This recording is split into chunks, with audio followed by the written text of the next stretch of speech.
In episode 153 of the Guitar Music Theory podcast, Matt Reviere and I discuss the guitar tones and style of Guns N' Roses guitarist Slash.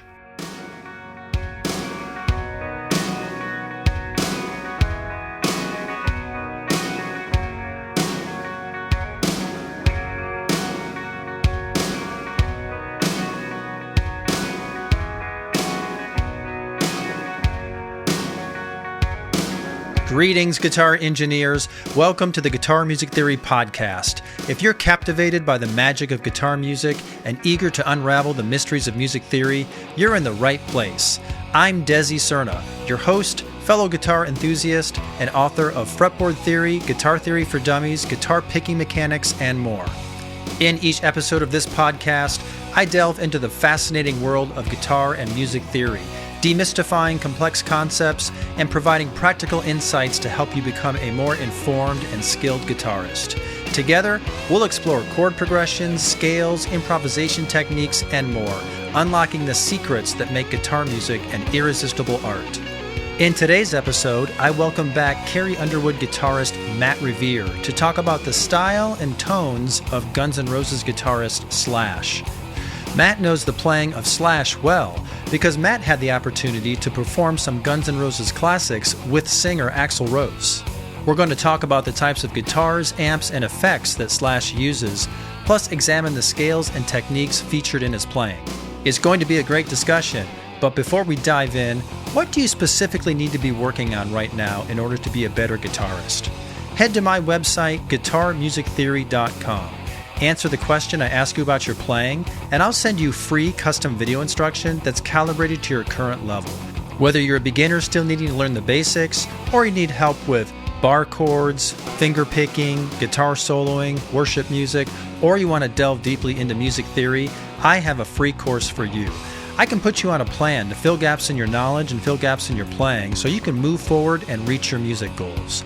Enroll in your free video course now at guitarmusictheory.com. You can click on the link in the podcast show notes.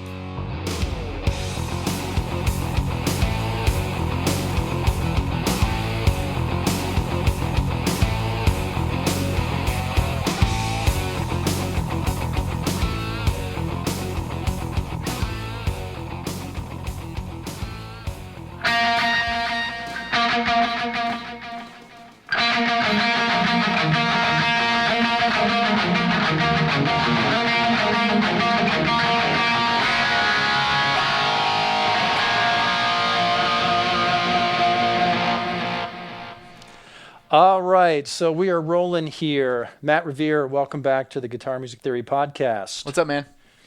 So you're no stranger to this podcast. You've been on here more than a few times at this point. But just to refresh everyone's memory, you are currently touring with Carrie Underwood. You've played with other artists as well. You're like a professional Nashville musician, a Belmont grad. All the things. That's right. I have no other marketable skills, so guitar player it is. I don't know. You could be like a muscle shirt model. I don't know about that. Yeah, I'm surprised you haven't got contacted about that yet. Matt is an animal in the gym, guys. You were on Howard Stern with Carrie Underwood, and he even pointed out, like, didn't he refer to you as the dude with the muscles or something? Yeah, that was a cool taping. Howard was a good guy. He was nice. Just because he noticed your gains? I think anyone that comments on the gains is a nice guy.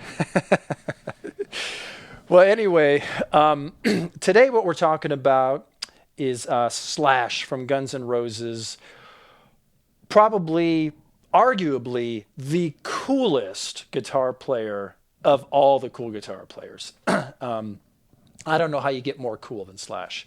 We're going to talk about his tones, and we're going to talk a little bit about his style. So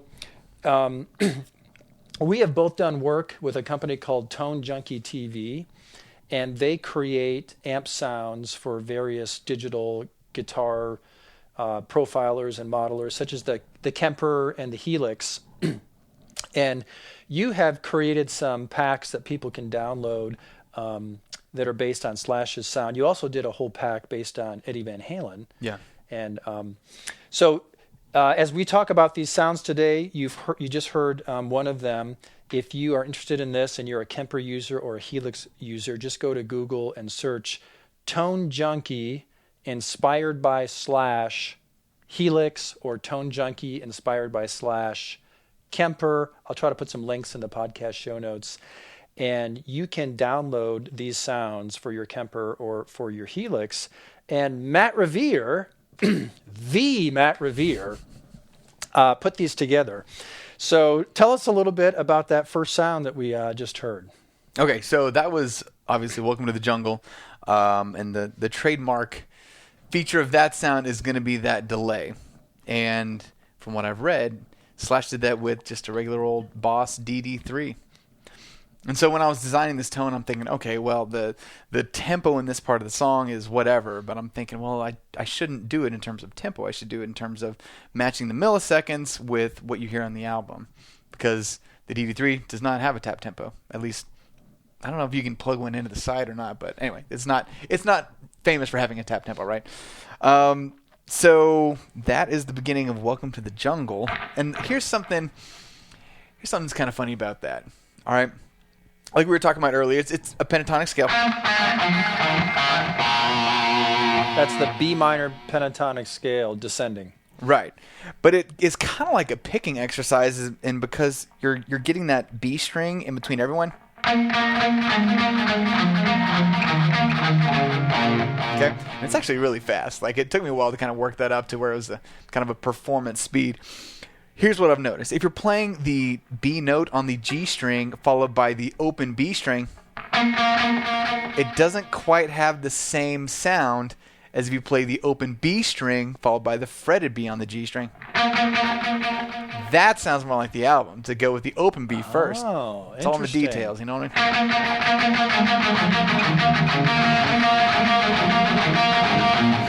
mean? Yeah. So kind of a funny story about this. We actually did this song at the end of as one of the final songs on the last tour we did, the Denim and Rhinestones tour. And it starts off and it's totally dark. And so I'm literally underneath the stage making sure that I've got my ring finger on the 4th fret on the G string. And then I walk up there and then I go, okay, all right, so I got to make sure that my pick is where it needs to be, because you don't want to mess that up, you know? Like, if you mess it up, you know, it just goes and goes and goes, right? And everyone recognizes that. So anyway, there's all these little things like, okay, make sure my finger's here, and then make sure my hand is actually making contact with the bridge of the guitar, because if you're not touching the right spot, it doesn't sound right, and make sure you're... Anyway, so these are all the things that are going through my head, along with going, okay, please don't mess this up, please don't mess this up. Okay, you know? Anyway, so these are just the funny things about playing that intro correctly. Yeah, especially on a stage like that, in an environment like that, you know, and it's like... No take-backs. And you're so exposed, too. It's just you. Yeah. You can't, like, you know, mistakes don't just get hidden by the band or anything. And the lights are programmed to go da-da-da, da-da-da-da, too. Yeah, so no pressure. You know, before we move forward discussing these Slash tones that you put together, really, you're very qualified to do this, because Carrie actually used to perform some Guns N' Roses songs in her set list. Mm-hmm. Then she actually brought Axl Rose on for some special performances where you got to perform with Axl Rose and play the Slash parts. And then Carrie and Guns N' Roses actually did some dates together. Why don't you tell people about that? So those shows where Carrie was opening up for Guns N' Roses were some of the most fun concerts I've ever played, because, you know, the audience was great. I was wondering how they would perceive Carrie as the queen of country music, but they were super cool, super nice, and Carrie she crushed it. She is a fan of rock music, and she performs it quite well. It was great. So honestly, some of my favorite concerts I've ever been a part of. And all the Guns people were super nice, really polite, and it was great. It was a good time. Great people. I got to talk to all of the members of Guns N' Roses except Slash. Because he's too cool. He's the one guy I didn't get to talk to and meet. It's terrible. Slash, if you're out there, I still want to meet you, buddy. But for whatever reason, it just didn't happen, you know. But all the members of Guns N' Roses were really, really nice, really cool. And Richard Fortus, I don't know if you're familiar with him. He's the guitar player on the other side of the stage with Guns N' Roses. He is unbelievably talented, just next level great.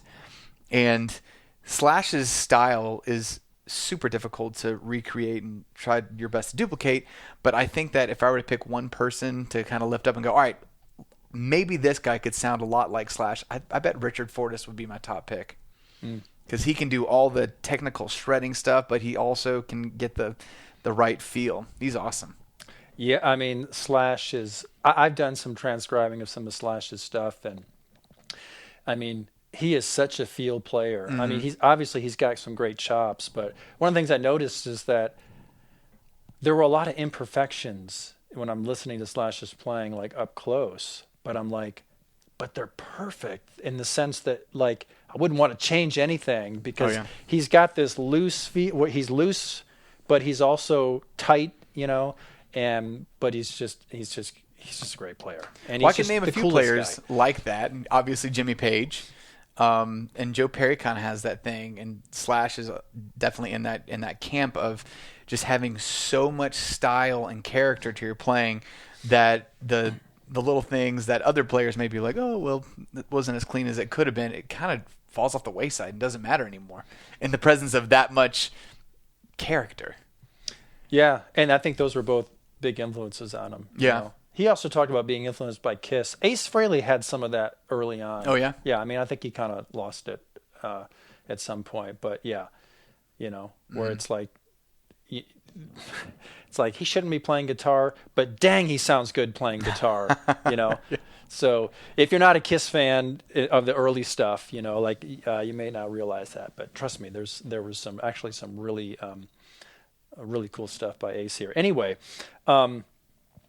so yeah, that's cool. And I saw some videos of you performing and playing Slash's parts. I thought you killed it, and I know you put a lot of work into that, and and I'm sure that was like probably one of the best requests that you probably ever received when they called you up and said, we want you to learn Slash's parts because we're going to perform some Guns N' Roses songs. You're probably like, this is what I dreamed about when I was a kid. Oh, yeah. I cannot tell you how many times I've played Sweet Child of Mine in a bar. Just countless times. What about a music store? I hope not. We're going to get to that one here. Yeah, but I'd played it so many times, and then I think I learned it when I was in middle school or something. And of course, I had been playing the middle school learned version in bars, which was okay. And then when it was time to play it with Carrie Underwood and Axl Rose, it was like, okay, we need to learn the big boy version of this song and really focus on how he's doing it. Yeah. And I've heard the tone that you put together for this, and you nailed it. We'll get to that eventually. Anyway, so that's your experience playing Guns N' Roses live with some members of the band, with Carrie Underwood. And so, so when the guy HW at Tone Junkie said, I want to put together some packs for Kemper and Helix users that are inspired by Slash, like you were just like the perfect guy. And so you played some of Welcome to the Jungle. You explained that riff there, that use of a delay. It sounds like, is it a dotted eighth or is it close to it? Yeah. Is it? Yeah, so it's close to a dotted eighth delay. Yeah. Now, what about the fundamental tone? You're playing a Les Paul here. It's got quite a Les Paul.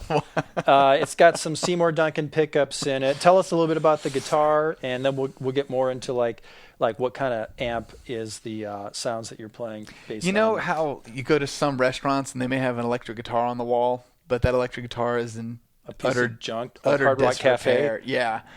That's basically this guitar. It has seen better days, but of the guitars that were not in the vault for doing shows, it was definitely the closest to Slash's sort of sound.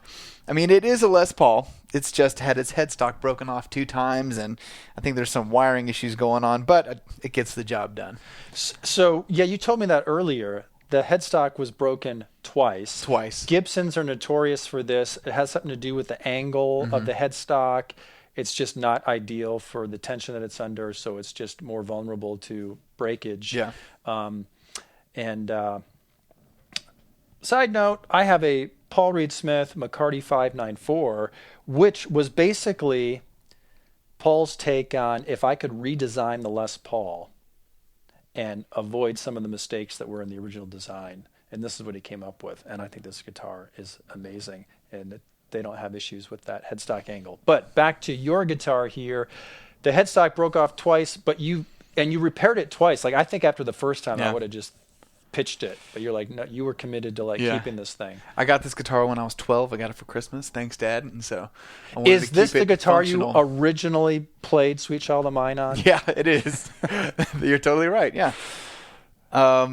Okay, so the tone junkie tones, right? Funny thing about these tones, right, is that Slash. Okay, let me start from the beginning of the story. Let's start in the very beginning. Okay, Appetite for Destruction was Guns N' Roses' first album, which is unbelievable. It's such a good album for that to be their first album. It's incredible. The story goes that the label gave Guns N' Roses a bunch of money, and part of that money was allocated for Slash to purchase gear. And I think it's in his biography that he says that he spent the money on heroin instead of guitar equipment, which is very, very rock and roll. So he had to rent guitar equipment from SIR, Studio Instrument Rentals. They've got SIRs in Nashville, LA, New York. I think maybe that's all. Anyway, so he's auditioning different amplifiers, and he chooses a Marshall Super Lead. And this one was SIR number 39 that was modded by Tim Caswell. Instead of using the tremolo circuit, they just took out the tremolo circuit and added another gain circuit, like another preamp, which I think is a great idea. More gain, less tremolo. That's awesome. But George Lynch had previously rented it, so Slash couldn't use it in the studio. George Lynch of Dokken. Yes. So George Lynch takes number 39, and so SIR shows up and gives Slash number 36, which was also a Marshall Super Lead, but this one was modded by Frank Levy, I believe. And Slash loved it, thought it sounded amazing, and that's the amp that they used on Appetite for Destruction. And so afterwards, he's thinking, how do I keep this amplifier? So he offers to buy it, and SIR is like, no, it's not for sale. You know, we need to use it to rent, right? And then he's trying to figure out a way to keep it, and he just calls SIR and lies and says, yeah, it got stolen. Crazy. So SIR, the folks there, they don't believe him, and they go trying to find it, and then they hear that Guns N' Roses is rehearsing at one of their SIR locations. And so they go there to get this amplifier back. They're expecting this big dramatic altercation, and they were not in the room at the time. Guns N' Roses wasn't there. So they just walked in and just grabbed it and took it back. And Slash was very sad that he no longer had that amplifier. But at some point for live stuff, he moved to the Marshall Silver Jubilee, which is very similar to the JCM 800. And that's kind of famously what he used for a lot of stuff. And his signature Marshall was based off of the Marshall Jubilee, the Silver Jubilee. But recently he switched away from Marshall and he's using Magnatone amps. And there we go. There's a history of amplifiers from Slash from beginning to today. So the Tone Junkie tones, I went with one of the Tone Junkie Marshall Super Leads, and I really like their Super Lead. That's one that you use too. And so we start off with that, and that got us very, very close to what I'm hearing on the albums. But one of the main things that I'm hearing in a lot of these Slash tones is an EQ bump. And so let me go to the little Slash sound. Okay, so here we go. So that's just a generic kind of slashy tone. But then, well, that's good though. Actually, let's hear a little bit more of that, just so people can understand like where this comes from. This is like a vintage Marshall Super Lead. This is not a super high gain amp. This is not something that like you'd use for heavy metal or Metallica or something like this. This is the same amp that was used by, a lot of classic rock players here. Let's hear that basic tone.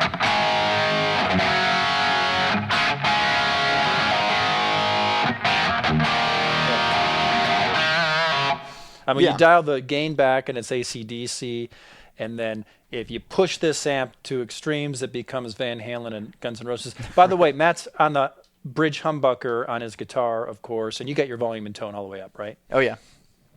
So here's what I've got right here. It's a subtle difference, but it is an important difference, okay? So it's a bump around 2,500 hertz. So this is it with the bump. And then you take that away. There's just a little more honk to it. So for me, that's what I'm hearing when I'm hearing Slash's tone. I'm like, okay, he's got this very biting, cutting, bright sound. I hear that. Yeah. So that's kind of one of the secrets of how we made this pack, is finding per song which one of these mid frequencies needs to be accentuated. And that's just like a EQ stomp or something there, and then you just bumped it. Yeah, and it's before the amplifier, because on the Kemper you can do EQ pre or post amp, or stack as Kemper calls it. Mm-hmm. Okay, so you want to talk about Welcome to the Jungle? What about reverb? You got verb on there. Yes. Depending on the song, I picked different reverbs. So when I'm making these tones, I'm seriously going, okay, so number one, how much reverb? Number two, how long does it last? So mix, then feedback, and then kind of the EQ. Is it bright or is it dark? Mm-hmm. So those are kind of the three things that I look at in terms of reverb of duplicating tones, because it's to make a tone sound as close to the album as possible. It's really in the details. It really gets into, is it a bright reverb? Is it spring? Is it hall? Or the type of reverb? It's all very boring, but the end result is like, it puts a smile on your face. Right. Yeah, sure. Yeah. And how are you just listening to the recordings? I mean, do you have software where you can isolate the guitar or something when you're monitoring stuff? So there is software where you can do that. What's that app called? Moises is what I use. That's the one. Yeah. That's also my dad's name. Do you know that? Is that right? Moises Gonzalez Serna. That's awesome. Sounds like a baseball name or something. That's how you were able to remember the name of the app. Moises Gonzalez. So yeah, there's software that'll do that, but there's also, for these iconic guitar parts, a lot of YouTube videos out there. Someone has already gone in and isolated the guitar tracks, and you can listen to them. Now, I will say some are better quality than others. Yeah. Yeah. So what I'm listening for in those is it altered at all from what the album sounds like? Because some of them are pretty obvious. If you're listening to the album guitars and then you listen to the isolated guitar, that it's the EQ's been changed or something's different about it. But if it's an isolated track that's good quality and it sounds like the album without the other instruments, and that's something we can really use and go off of. Gotcha. Yeah. All right.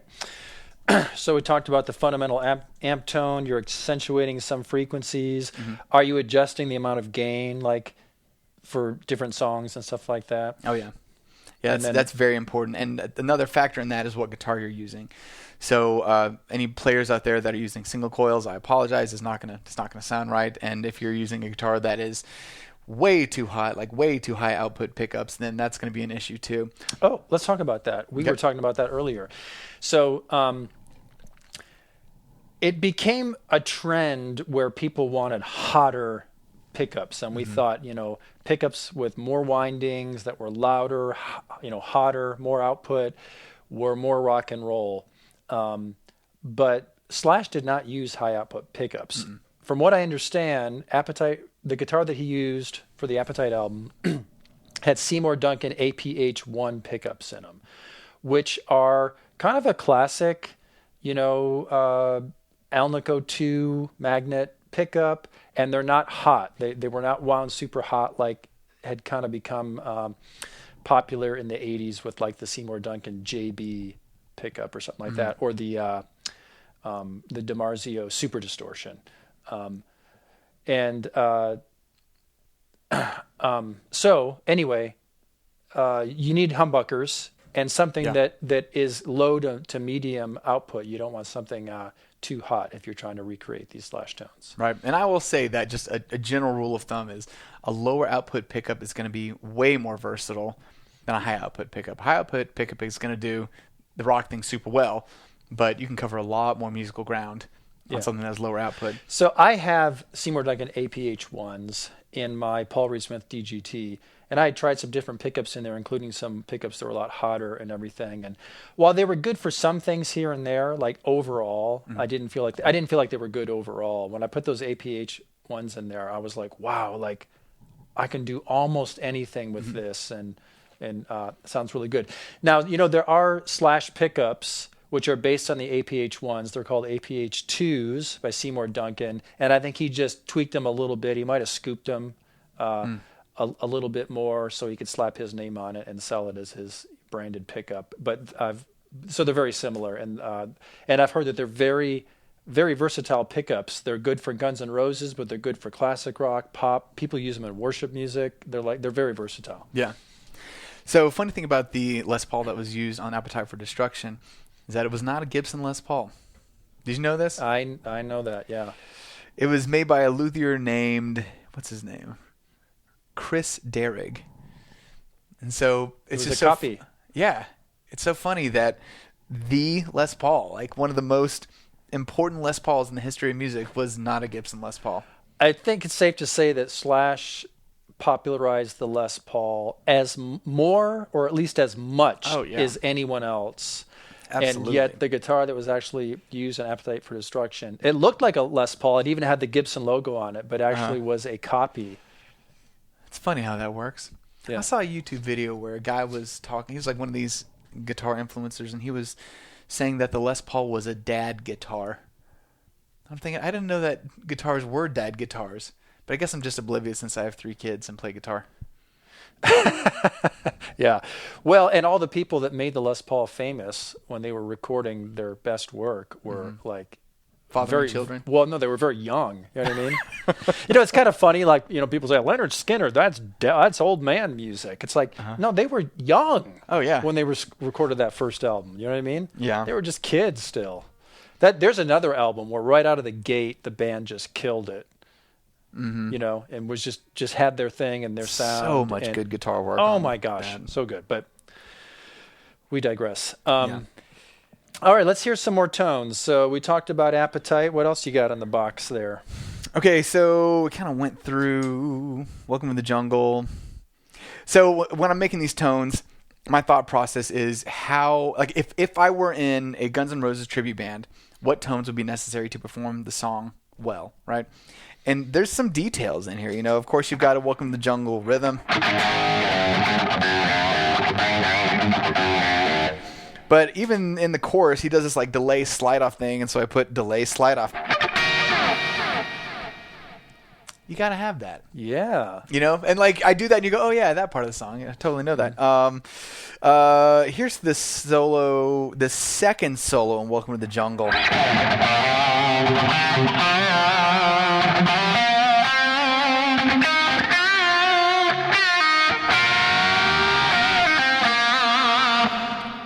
So that one has a much more delay and kind of a reverb tail than the first solo. The first solo is kind of dry.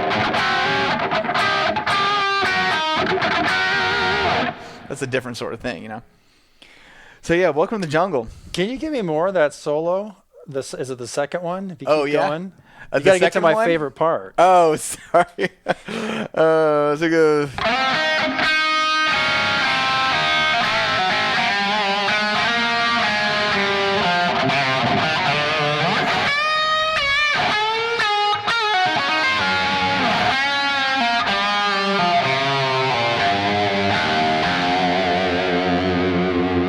So good. Do the part up there that I love. Come on. That's got to be great. one of the greatest guitar licks of all time. So great. Right there. Yeah, that's E minor pentatonic, and then it's just putting in like the major sixth. Yeah. Great. There. Sliding down. So good. You want to talk Paradise City? Let's do it. Okay. Take me down. Take me down. I really like this tone too.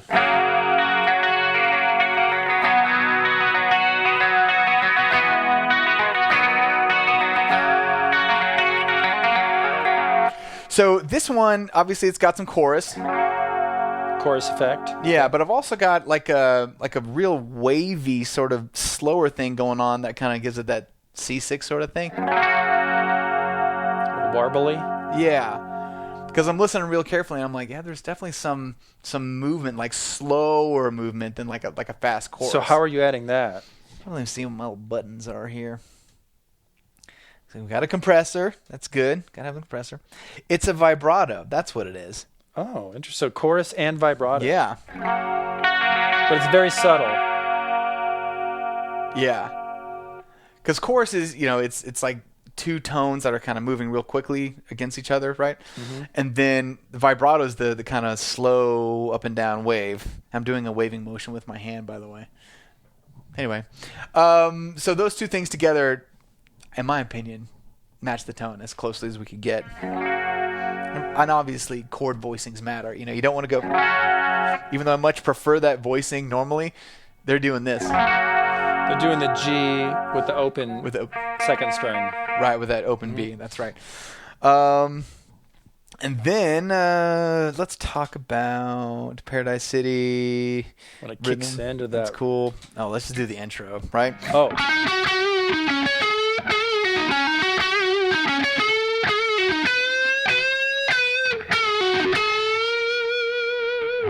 You went to the neck pickup. I did, which Slash did a whole lot of. Like, he does a lot of great lead work on the neck when, myself included, it's pretty typical to go, all right, well, I'm doing a solo, let's go bridge, Not Slash. No. Yeah. Now, so the Paradise City has an interesting solo tone kind of in the middle there where I'm hearing like an octave sort of effect. It goes...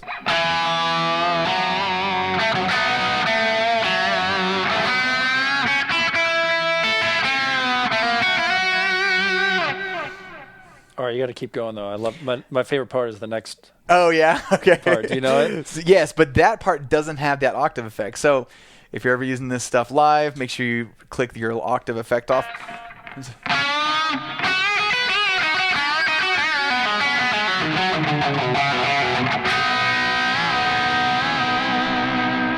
There we go.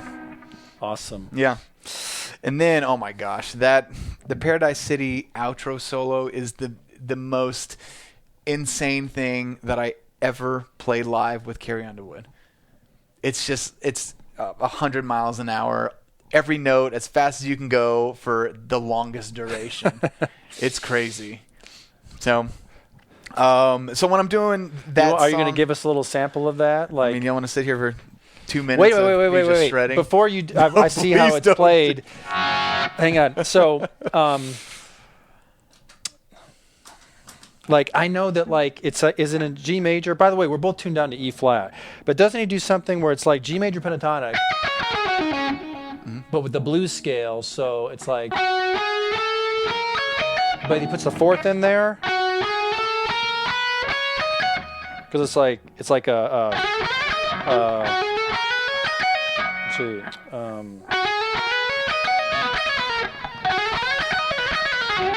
Like that, okay, that sort of thing. Okay, I know what you're talking about.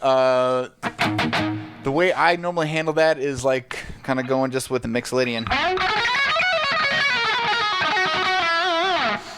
Yeah, well, I guess it's close to that too. But you're probably right. There's probably notes in there that I'm not doing, but at warp speed with all the total insanity of just everything going on.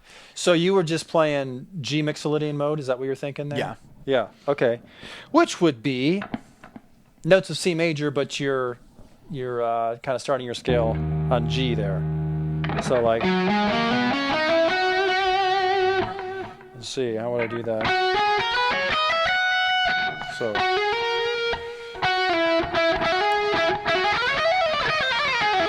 that sort of thing? But that's a weird one because it goes on and on and on and on and on, and then he comes up and he does a kind of like a blues scale thing, and then he goes in this. Here, let me just play it. Okay, so here we go. He does Take it away.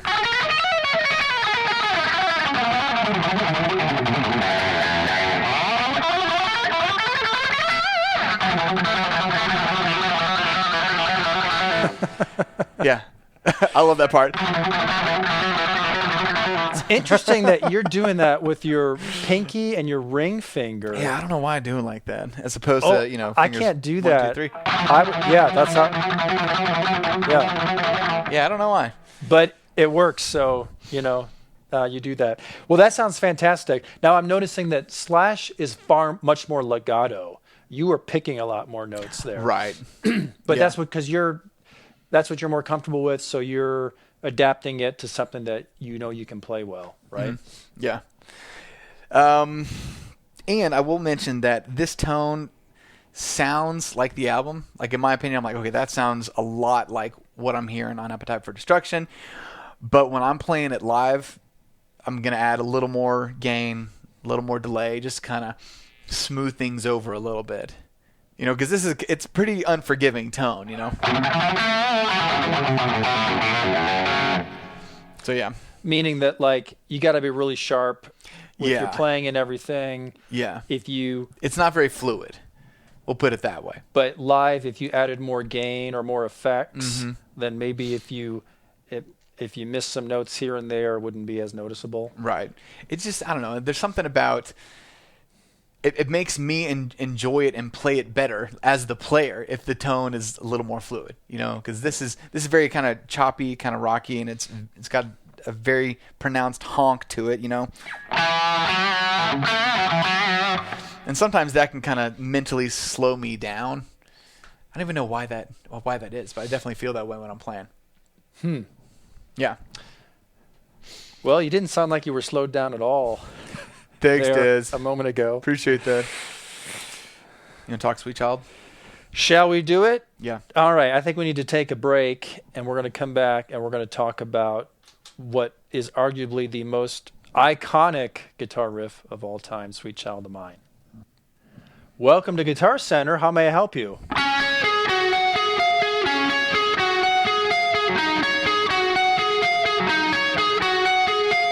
I love that tone. Oh, are you going to stop there? Keep going.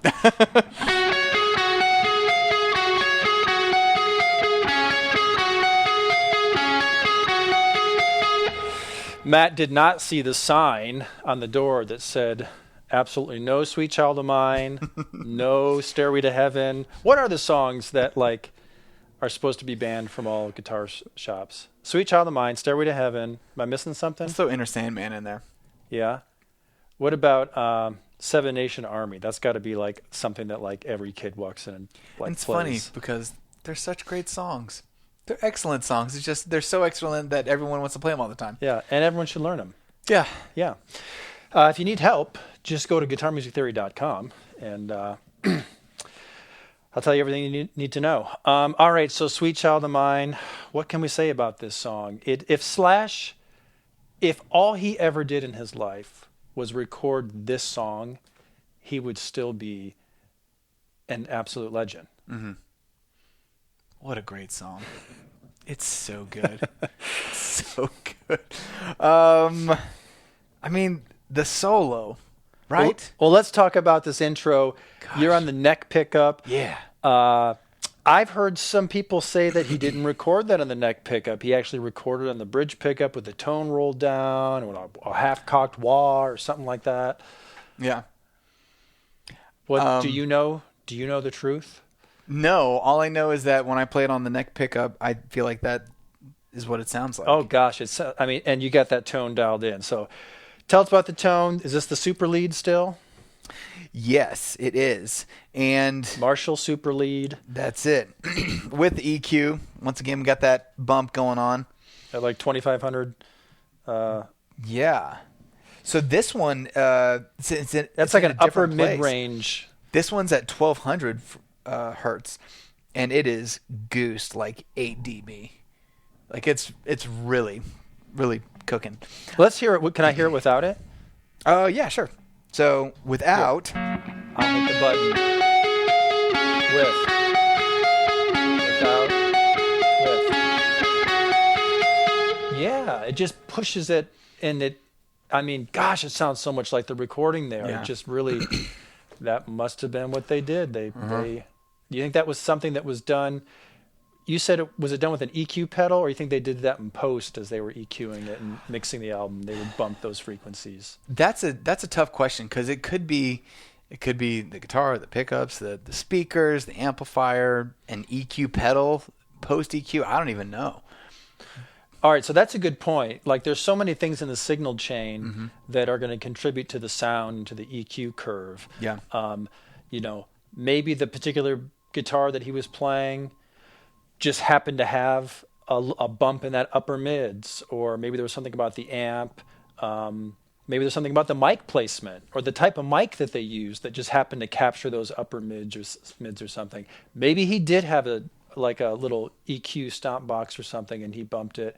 Or maybe it was just done in post at the board, where they bumped it. We don't know, but as we're trying to recreate that sound from the album here with the Kemper, you realize that you needed to put a stop box in the signal chain here and bump that frequency in it. And you nailed it. Yeah. And the other important part of this tone is the reverb. There's a lot of reverb in there. And what kind of reverb is that? Let's take a look. Is it like a hall reverb? Oh, Kemper just calls this natural reverb. I wish we had a better explanation of what it is. But I've got the mix pretty high at about 55%.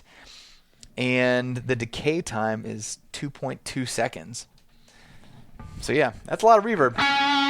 But when you listen to the album, it's there. Yeah. It's very reverby. It's so fun. I really enjoyed this tone. Of all the tones in this pack, this one is one of my favorites. I like it so much that I didn't include any of the stomp box options, because a lot of these tones will be like, well, if they want to add this, I'll put that, and so they can like click it easily. But this one, I was like, no stomp box. This is it. Just don't change it. So you have a lot of reverb on this, but when you jump ahead to the song where it goes to the A, B, C, you go to the bridge pickup there. Are you on a different sound that cuts that reverb, or do you still have that reverb in there? So I've still got that. The reverb it's kind of still there.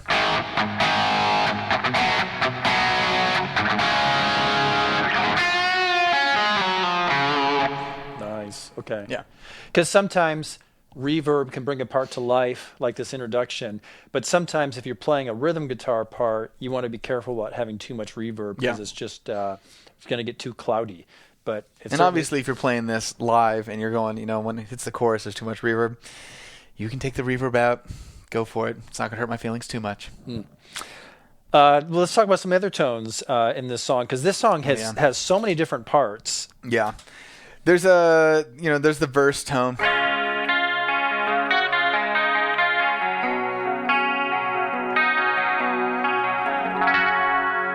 So that's pretty simple chorus tone. Is that similar to Paradise City? It is, but this one is not going to have the vibrato waving thing, Okay. But that's chorus. Is there any delay on there?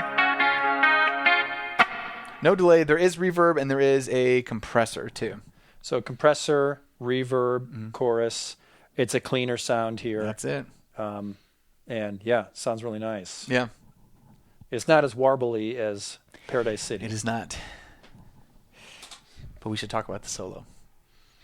That's what people want to hear. Okay, which solo? The major solo, the just played over the verses, the D major sections? Oh yeah, that thing. Or are you using the same sound for that you use for the intro? That would be the intro.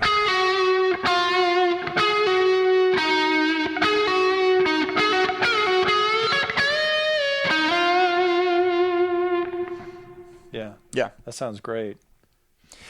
So I'll have to make a confession, okay, just because it's kind of funny.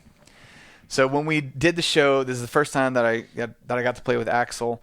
I'm up there, and we're at the Stagecoach Festival, and there's tens of thousands of people, and they're like videoing it, and it's a big deal, And so it's that part of the song. I'm going. And Carrie goes, "Ladies and gentlemen, Axl Rose," and I go.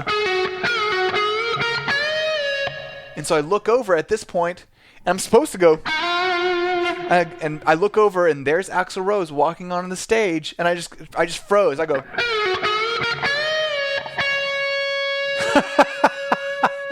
And I was like, okay, get back into it. Come on, get back. So had you not met him prior to the show or anything? I had. But there was something about that, ladies and gentlemen, Axl Rose, and I'm like, that's and he's Axl like Rose walking right on there. stage, and you're like, oh my gosh. Yeah. Wow. Yeah. That is funny. Yeah. Yeah. I'm glad I played a note that was at least in the key. That's right. Good. Yeah. You know, Ooh. I did not do that, thankfully. Give us a little bit more on that solo. I love that solo. And and so not only do you have the tone dialed in here, but you also really put a lot of time into learning it. And you know, there's a lot of elements to Slash's playing. You know, when he bends notes, when he slides, pre-bending notes, and that sort of thing. Yeah. So play a little bit more for us.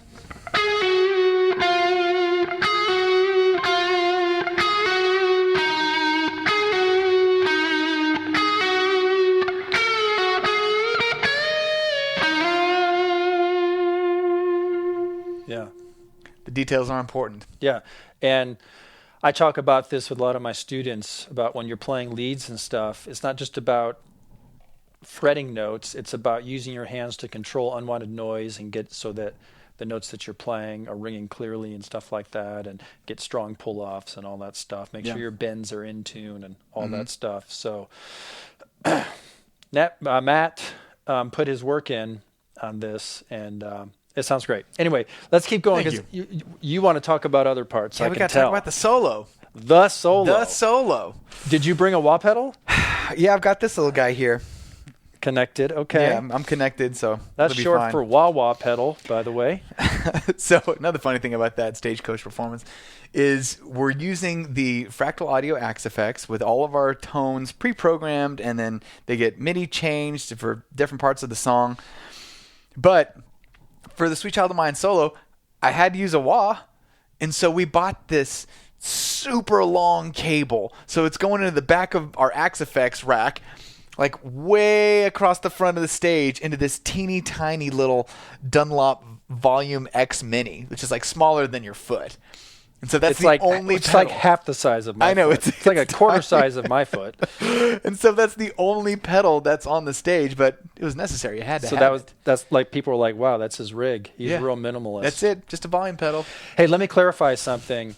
We're using the Kemper. These sounds are available for the Kemper or the Helix. You can go to Tone Junkie. You can just Google Tone Junkie. That's the company that's selling these sounds. Tone Junkie inspired by Slash Helix, or Tone Junkie inspired by Slash Kemper, and you can download these sounds and use them on either one of those devices. But when Matt plays with Carrie Underwood, that whole show uses the Axe Effects system. That's why he was talking about using Axe Effects. So you had programmed these sounds into the Axe Effects, and because that's just what the show was built around. And so when you joined the band, they said, welcome to the band, here's your Axe Effects. Yeah, exactly. You bring guitars, we'll supply everything else.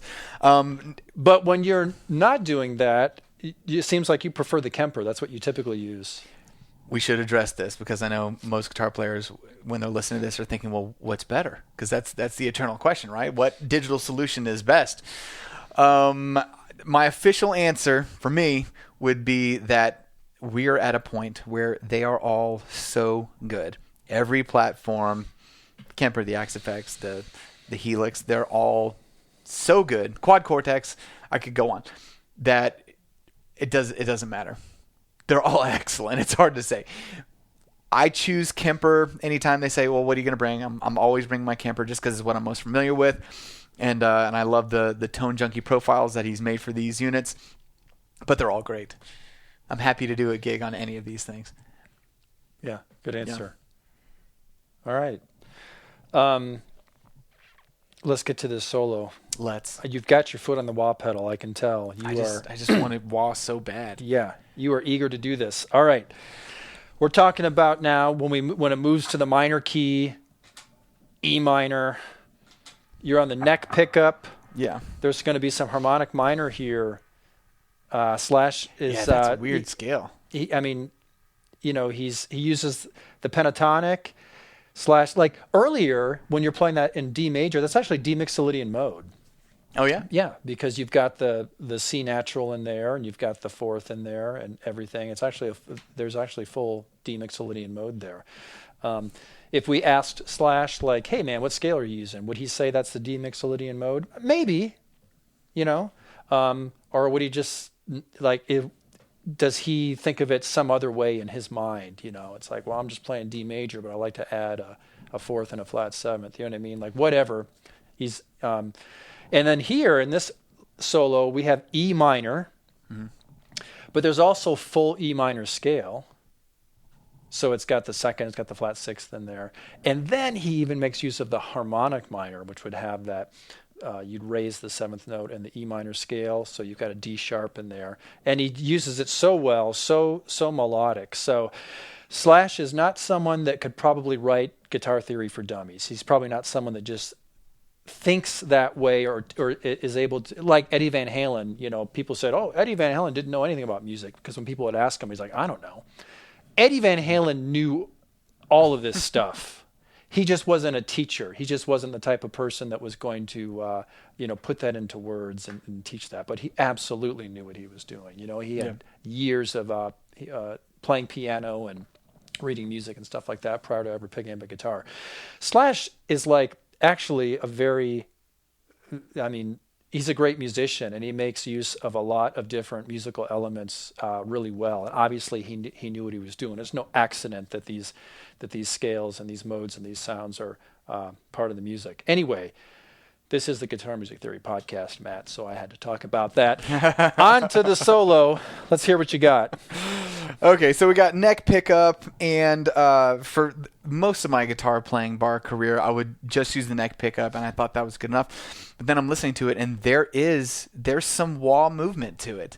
I swear, there's something going on where it's not just a stagnant neck pickup. There is some wah movement, and I've dialed in the first part of the solo to be a wah pedal where the range is not very much, because it is a subtle wah difference. So the range that I've chosen. Can you just kind of give us so like that's not a lot. It's a subtle thing. Anyway, so here's that solo.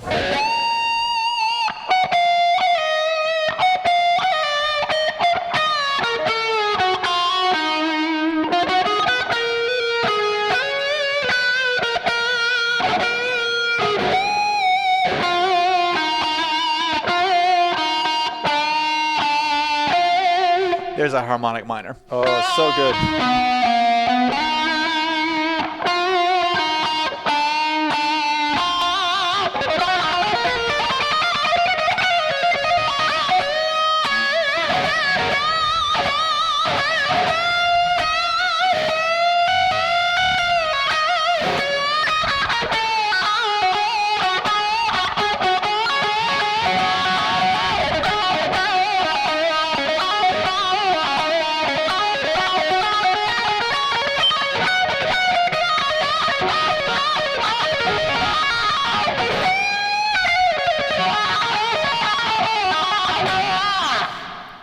Okay. Is that really how he comes out of it? He does like a... No, I'm kidding, because I had learned that solo before. Yeah. And he just falls apart at the end. I don't know. Yeah. I don't know what he's doing. Right. It's a flurry of notes, and so I did a flurry of notes. And it's almost like he didn't realize he's supposed to be out there, and he wasn't ready for it. Like, if you listen carefully to the recording, you're like, but it's legendary. You don't change it. And so, and I had to just figure out, okay, I'm just going to make up something here and just come out of it my own way. I noticed that you kind of did the same thing. Oh, yeah. Very well done. Thanks, man. Matt Reviere. That was awesome. So you started that with the neck pickup, with that wah pedal that had a limited range. But then when you get to that middle point where the wah becomes much more pronounced and apparent, you switch to the bridge pickup. Bridge pickup, more wah range, more gain. For one of the most legendary, kind of guitar, it's kind of a break, you know what I mean? Like the band kind of drops out and then builds back up. You want to play that for everyone again? Let me just slow that one thing down, because I really like the note choice.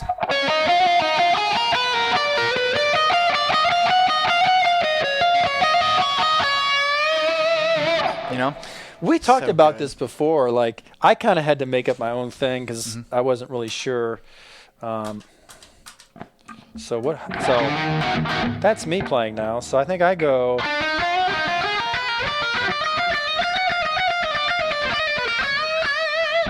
That's what I do. It's very similar, I guess, isn't it? I don't have a wah pedal on here, but let's see.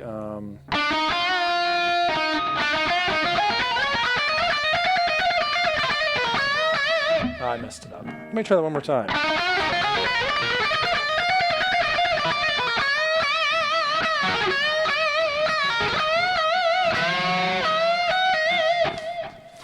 What a great solo. You're like, hey, Dizzy, this is my podcast.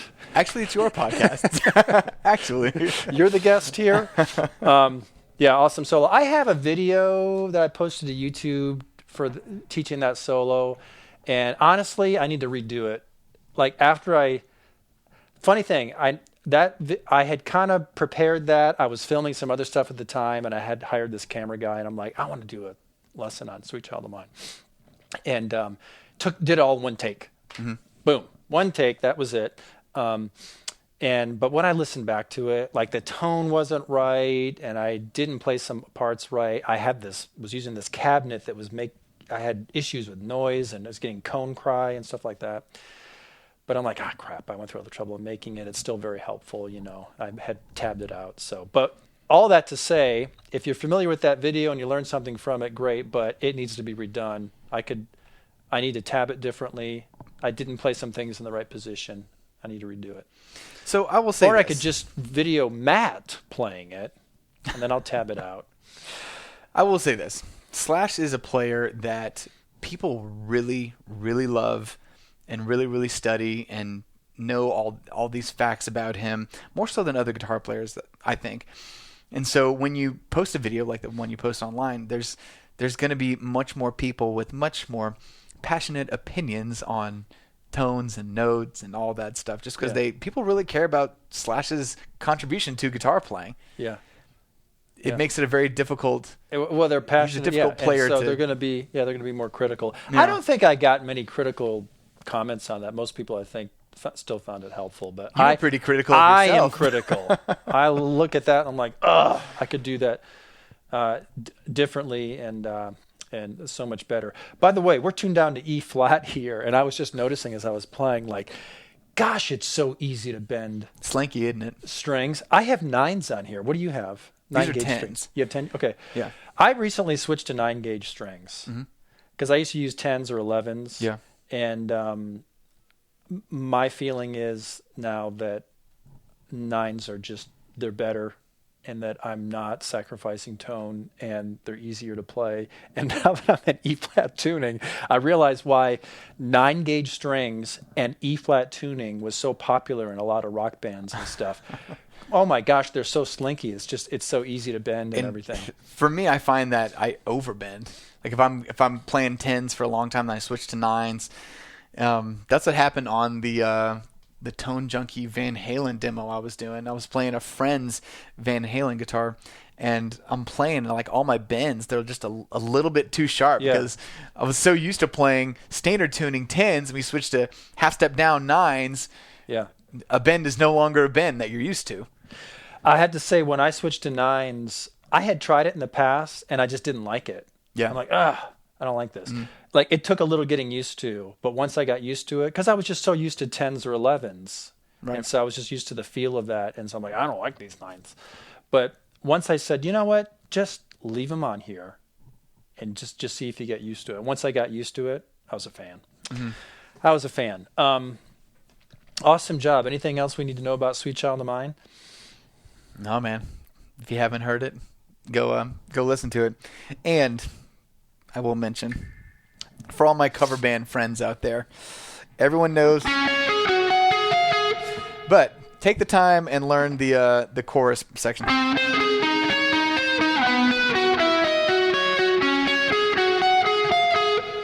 It adds a lot. Let's add Sounds some. great. It's a great let's part. do that again. Ready? Yeah. 1, 2, 3, 4.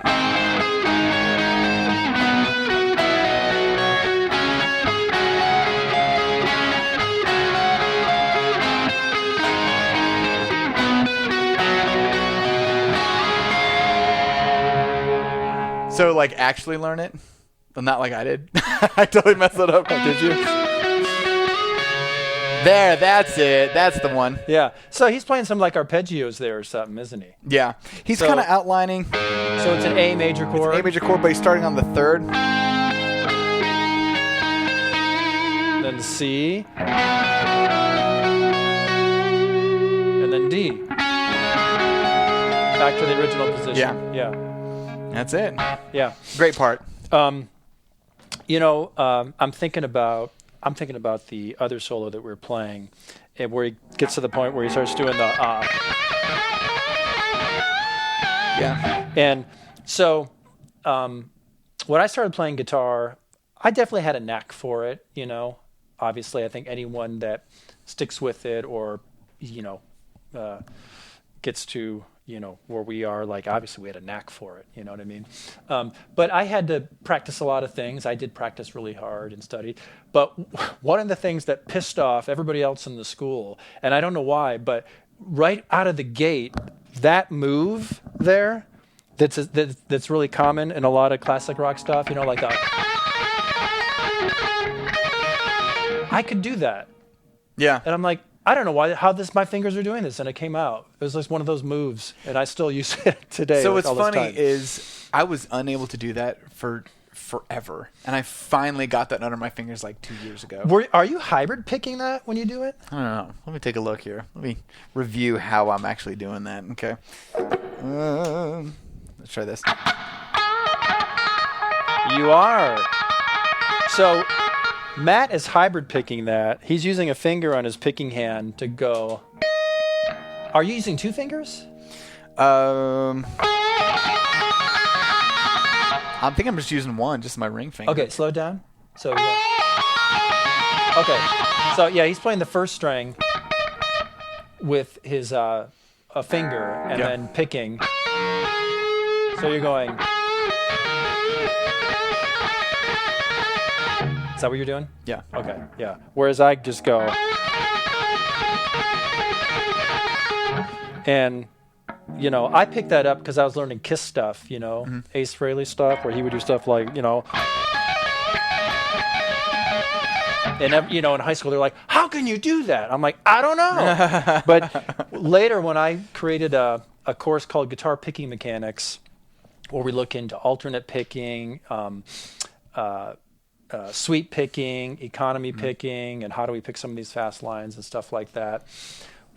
As I did like my research and just over the years, I realized that most guitar players prefer to slant their pick downward, and they don't like to slant their pick the other way. And if you watch me do this, you see how I'm moving my pick like that? Yeah. Yeah, that's not a move that is natural for most guitar players, slanting back and forth. And it's actually kind of problematic. It causes me some problems with some things. I had to learn how to not do that. But that might be one of the reasons why you're hybrid picking this, because as I watch you play, your picking technique is actually very similar to a lot of really good pickers, in that you're very consistent with, I think, preferring a downward pick slant like that. It actually works better. So I bet for you to do something like this, where you're going, I'm in between strings 1 and 2 for the listeners here, and so I'm picking the first string with a downstroke, and then I'm kind of flipping my pick back to do an upstroke on the second string, coming out of the strings to come down on the third string. So as I was doing my picking mechanics course, there's some passages where I would use some of that movement, but I told people, I'm like, this is kind of an idiosyncrasy of mine. Like, this is not typically how guitar players would do it, so don't try to copy me here. Like, you might be better off doing the other one. But or you could grow your fingernails real long on your middle and ring finger and just hybrid pick everything at every opportunity. I might want to do some instruction on that in the future using hybrid picking, and boy, you might be a good guy to, because I noticed that you actually do that a lot. Oh, yeah. You're quite good at that. So anyway, I had to put a lot of work into learning the solo to Sweet Child of Mine, but when that section comes up, That's your time to shine, man. Back in the day, I'm like, I got this part. All right, what else do we got to discuss here? Any other songs, or think we've said enough? I think this has been a good introduction to the greatness that is Slash's guitar playing. Yeah. One more thing I'd like to talk about, and we'll wrap it up here. Let's go back to Welcome to the Jungle. How many keys is that in? Oh gosh, I know exactly what you're talking about. It shifts around. So like, just give us a sample of some of the different. It starts in B minor. Yeah. Okay, but then eventually it comes to da da da da da da da. Yeah. A. Yeah. So it's kind of an A thing. Yeah. Right? But let's keep going. What's the next section? Okay, now we're in like E. Yeah. E7. And then kind of like a C sharp minor. No, we skipped something though. Let's go through this part. So you have the verses, or A. Is it over A? Yeah. Yeah. But then it moves up. Yeah. Yeah. C. Hold on, let me get my thing. I love that. Sorry. All right. So it's back up into E, and it has that riff, that blues scale riff. Yeah. Da, da, da, da, da. Play that flat fifth. That's the E minor blues scale. All right. Then into E7. All right. All right. So they're going back and forth between like dominant seventh with the major third and then minor with E there. Let's keep going, but because there's other parts. You just played part of that solo. Yeah. And what key is that in? It's C sharp minor. Okay, so we're relative to E major. Right. Now it's relative minor. Okay. But what's interesting is the first solo is in like a E, like serious dominant 7 Mixolydian sort of thing, So it's not really like a,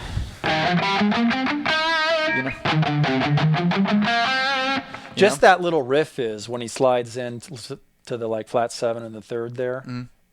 But then there's minor stuff in there too, which is typical of blues and blues-based rock music, where you mix the major and the minor third, and it's kind of like part Mixolydian, part E minor pentatonic. Some people would think E major pentatonic and E minor pentatonic.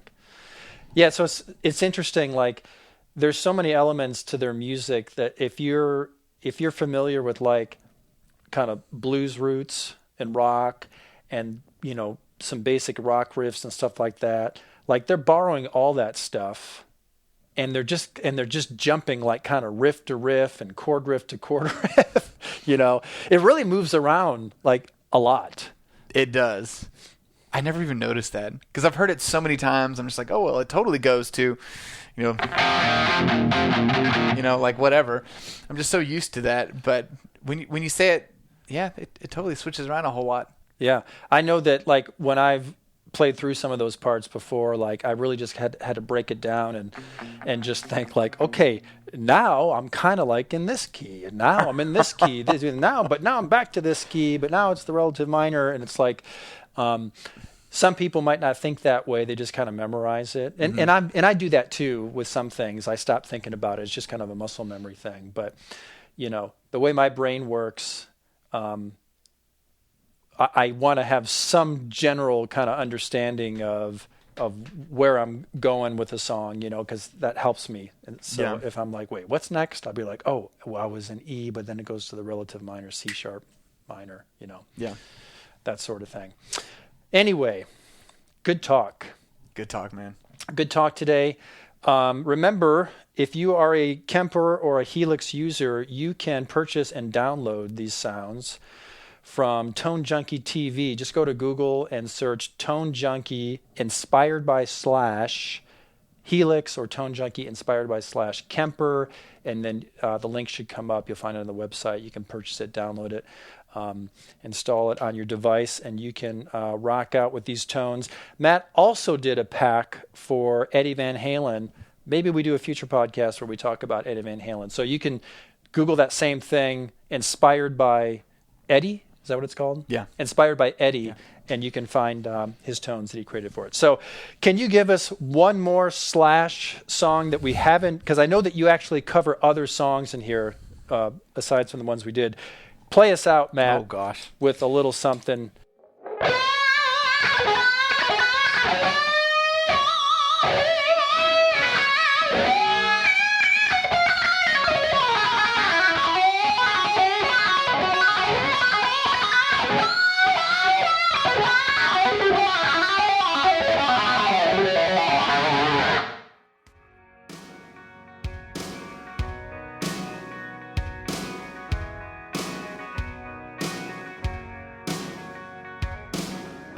All right, podcast 153 is a wrap.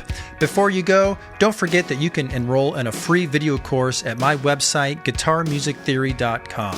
Whether you're a beginner still needing to learn the basics, or you're a more experienced player who wants to get better at guitar soloing, finger picking, or just understanding music theory, I have a free course for you.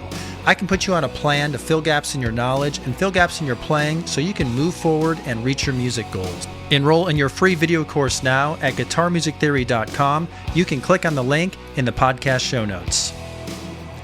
Well, thanks for listening, guitar engineers. I'm Desi Cerna. Before you go, be sure to subscribe to this podcast, give it a 5-star rating, and leave a positive review if you can. Then keep playing and stay tuned for more.